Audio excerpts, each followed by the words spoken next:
What if I told you that Zambia's most powerful political family may be facing their greatest threat yet? Whispers in Lusaka suggest a dark plan, a strategy designed not just to weaken Edgar Lungu's legacy, but to bankrupt his entire family. Is this the hidden hand of President Hakainde Hichilema? And if so, how far will he go to silence the Lungu dynasty once and for all? Stay with us, because what you're about to hear may reveal a shocking truth that could shake Zambia's political foundations. For years, the battle between President Hakainde Hichilema and the family of former President Edgar Lungu has defined Zambia's political landscape. Now, fresh revelations suggest that the fight has moved beyond politics into the heart of the Lungu family's financial survival. Reports claim that hidden policies, legal traps, and targeted investigations are part of a larger plan to strip the Lungu family of its wealth, leaving them vulnerable and exposed. But is this pursuit of justice or a calculated strategy to erase the Lungu name from Zambia's future? In this exclusive InspirAfrica official report, we break down the shocking details. Zambia is on edge as shocking revelations emerge about the financial future of Edgar Lungu's family. According to political insiders, President Hakainde Hichilema may be orchestrating a hidden plan to cripple the Lungu dynasty, a move that could change Zambia's political balance forever.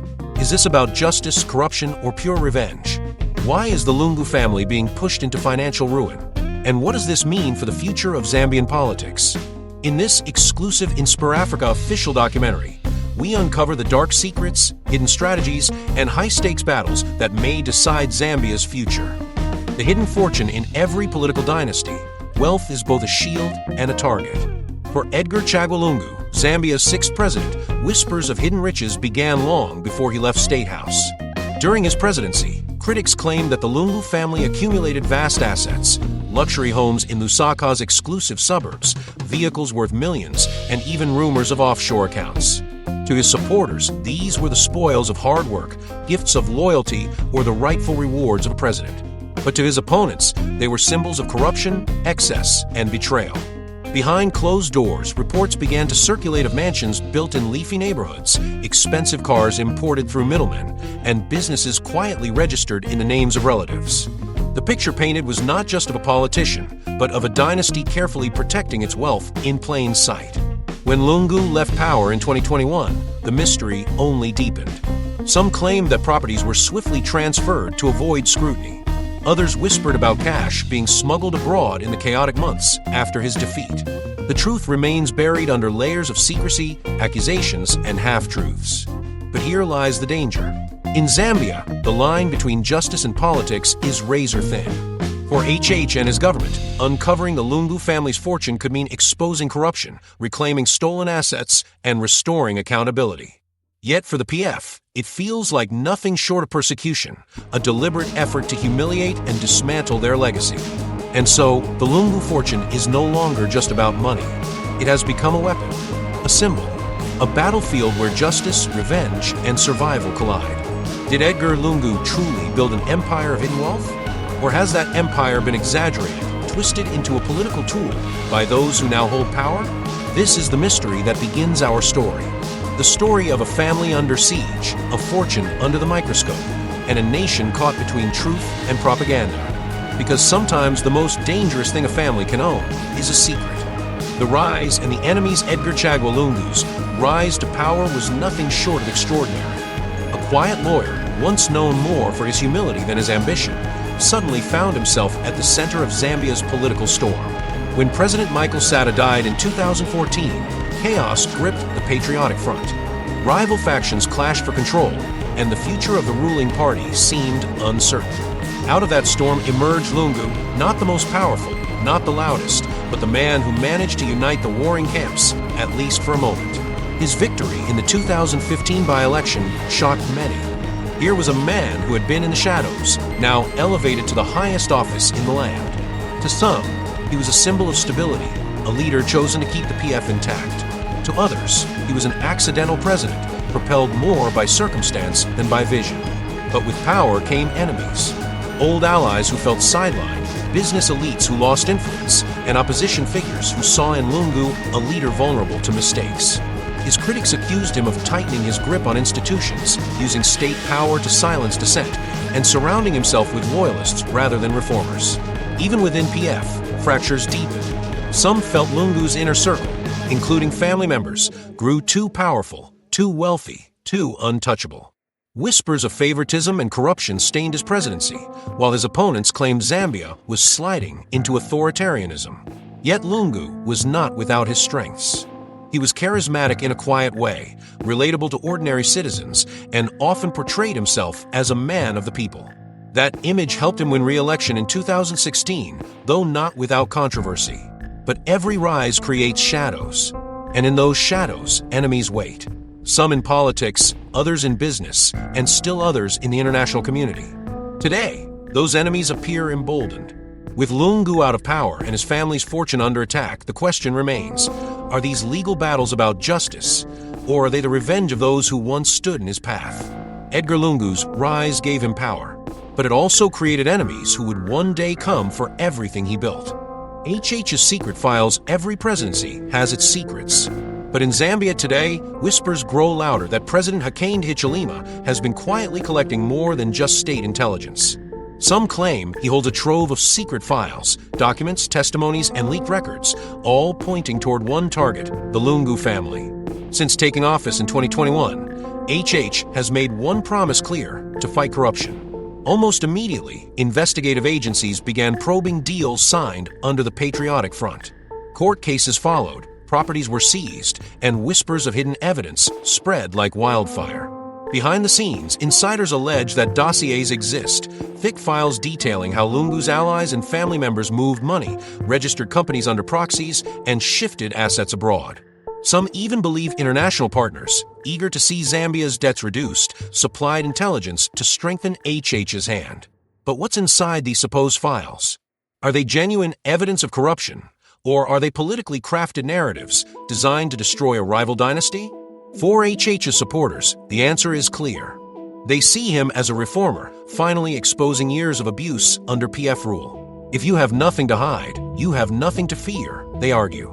For them, the files are a symbol of justice long delayed. But to the Lungu family and PF loyalists, this is nothing less than persecution. They claim HH has weaponized the fight against corruption, turning state institutions into tools of political revenge. For them, the so-called secret files are not about justice. They are about erasing Edgar Lungu's legacy, one page at a time. And so, Zambia finds itself trapped in a dangerous game. The files, whether real or exaggerated, have become a shadow looming over every court case, every press briefing, every headline. But the bigger question remains, if these files truly exist, why haven't they been fully revealed? What is HH waiting for? A courtroom battle? A political breaking point? Or simply the perfect moment to crush his enemies? Because in politics, the most powerful weapon is not always truth itself, but the secrets you hold over others. Freezing the fortune wealth is power. And for the Lungu family, wealth was also protection, the shield they believed would keep them safe long after Edgar left State House. But what happens when that shield is stripped away?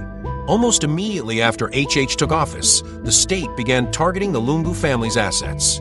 Properties were seized, bank accounts restricted, and vehicles impounded. What had once seemed untouchable suddenly looked fragile. Esther Lungu, the former First Lady, watched as investigators entered her homes. One mansion after another was marked for scrutiny. The family cried foul, calling it political harassment.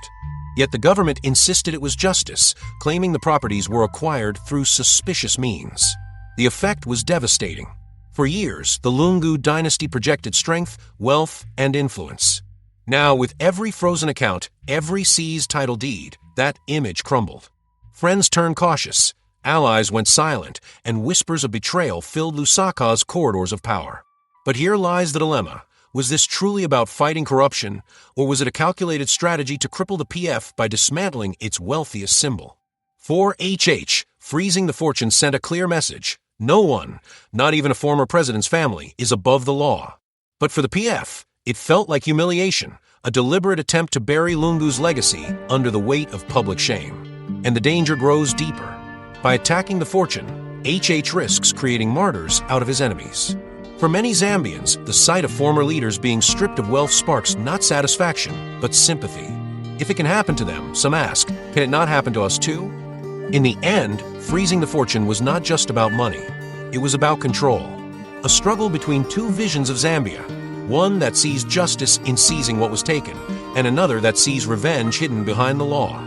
The fortune may be frozen, but the battle it unleashed has only just begun. Esther Lungu speaks out for weeks. She remained silent, watching as her husband's legacy was torn apart, her children humiliated, and her family's fortune stripped away. But silence, as Esther Lungu would soon discover, can be mistaken for weakness. Then came her voice, sharp, emotional, and defiant. The former First Lady broke her silence with words that electrified the nation. She accused the state of harassment, of treating her family not as citizens, but as criminals. She called it persecution, a personal vendetta by HH against her late husband's name. Her speeches, often delivered at family gatherings or church functions, spread like wildfire on social media. Some saw a grieving widow defending her family's honor. Others saw a calculated political comeback, carefully designed to ignite sympathy and rally PF loyalists around the fallen dynasty. But Esther's words did more than defend her family. They exposed deep fractures in Zambian society. To her supporters, she became a symbol of resilience, a woman standing tall against the machinery of state power. To her critics, she was a reminder of excess, corruption, and entitlement, unwilling to accept accountability. Her statements sparked fear within the ruling establishment. For every word she spoke, PF supporters found new energy. Crowds gathered. Voices grew louder. The name Lungu refused to disappear. Yet her courage came with risks. Every speech made her a bigger target. Every accusation brought new investigations. And behind the defiance, whispers persisted. Was Esther fighting for justice or for survival?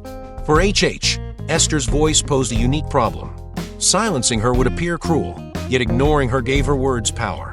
She had become more than a widow. She was now a political figure in her own right, whether she wanted the role or not. As Zambia listened, one question echoed across the nation. Was Esther Lungu's defiance the rebirth of the PF, or the final cry of a dynasty in decline? Her voice had broken the silence, but what it awakened could no longer be controlled. The children-targeted power rarely ends with one man. When Edgar Lungu stepped down from State House, many believe his influence would fade with him. But instead, the spotlight turned to those who carried his name, his children. Soon, headlines began to shift. No longer just about the former president, they now focused on his daughters and sons. Investigations linked them to luxury cars, high-end properties, and suspicious financial trails. Their lifestyle, once celebrated, now became evidence in the court of public opinion. The raids were swift and public. Images of police trucks pulling up outside family homes spread across Zambia like wildfire. Supporters argued the children were innocent, punished only because of their father. Critics, however, insisted they were beneficiaries of a corrupt system that enriched them at the expense of ordinary citizens. For the Lungu children, life turned into a nightmare. Business partners grew distant, friends disappeared, and whispers of frozen accounts and seized mansions followed them everywhere. Once shielded by their father's power, they were now vulnerable, pawns in a much bigger political game. But targeting the children carried its own risks. Many Zambians, while frustrated with corruption, viewed this as going too far. Should the sins of the father define the fate of his children? Or was this the only way to dismantle a dynasty built on wealth and privilege? Behind closed doors, the family felt the pressure tightening. Esther Lungu spoke of fear, of her children being hunted as if they were criminals. Every day, the danger grew, reputations destroyed, futures threatened, and the Lungu name dragged deeper into controversy. For HH's government, the message was clear. No one, not even the offspring of a former president, could escape justice. But for the PF, it was the ultimate humiliation, a symbolic stripping of dignity. The children had become the battleground. And in this war, innocence and guilt mattered less than perception. As the nation watched, one chilling truth emerged. When the state wants to break a dynasty, it does not start with the patriarch. It dismantles the heirs. The silent war within PF every empire falls, not only because of enemies outside, but because of betrayal within. And for the Patriotic Front, the downfall of Edgar Lungu revealed a truth the party never wanted to face. Unity was only an illusion. Behind the public shows of solidarity, PF was tearing itself apart. Senior figures who once bowed to Lungu's authority now whispered in secret, plotting their own rise. Some saw his downfall as an opportunity. Others feared that defending him too strongly would make them targets of HH's government. Meetings grew tense. Old allies turned rivals. The question was no longer if PF could return to power, but who would lead it there. In this struggle, loyalty to Lungu became a dangerous gamble. On one side were those who clung to his legacy, insisting that defending the Lungu family was defending PF itself. On the other side stood the opportunists, men and women ready to abandon the Lungu name if it meant political survival. The silent war grew louder each time the government seized another property or announced another investigation. Some PF leaders publicly condemned HH, while others stayed quiet, careful not to be seen as standing in the line of fire. For ordinary Zambians watching from the outside, PF's divisions were a spectacle, a party once feared, now consumed by infighting. But for the Lungu family, it was betrayal. The very people they had enriched, protected, and empowered were now stepping aside, leaving them exposed. The irony could not be ignored. HH may have launched the offensive, but it was PF's own fractures that made the family vulnerable. A dynasty without loyal defenders is no dynasty at all. And so, the silent war within PF is not just about survival. It is about identity. Can a party that once ruled Zambia rise again without the man who defined it? Or will the ambition of its own members finish what HH began? History shows us great empires rarely fall by force alone. Most collapse from within. Dynasty at the crossroads, every dynasty faces a moment of reckoning, the point where the past collides with the future, and survival demands a choice. For the Lungu family, that moment is now. On one side lies resistance. Esther Lungu's fiery defiance, the children struggle to defend their name, and PF loyalists still clinging to the dream of a comeback. To them, the battle is not about wealth or property, it is about dignity, justice, and legacy. On the other side lies surrender, a quiet acceptance that the Lungu era has ended and that the only path forward is retreat into private life. For some within the family, silence may seem safer than open defiance. For others within PF, cutting ties with the past could be the only way to survive politically. But Zambia itself is also at a crossroads. Each move against the Lungu family divides the nation further. Some cheer, believing corruption is finally being punished. Others mourn, seeing persecution disguised as justice. In this tension, the line between accountability and revenge blurs dangerously. What happens next depends not only on the Lungu family, but on HH himself. Will he continue pressing forward, risking the creation of martyrs? Or will he choose reconciliation, risking accusations of weakness? The story of the Lungu dynasty is not finished. It hangs between two possible endings, rebirth or ruin. And whichever way it falls, Zambia's political future will not escape its shadow. Because dynasties do not simply disappear. They leave echoes, they leave scars, and sometimes they leave fires that burn long after the throne is gone.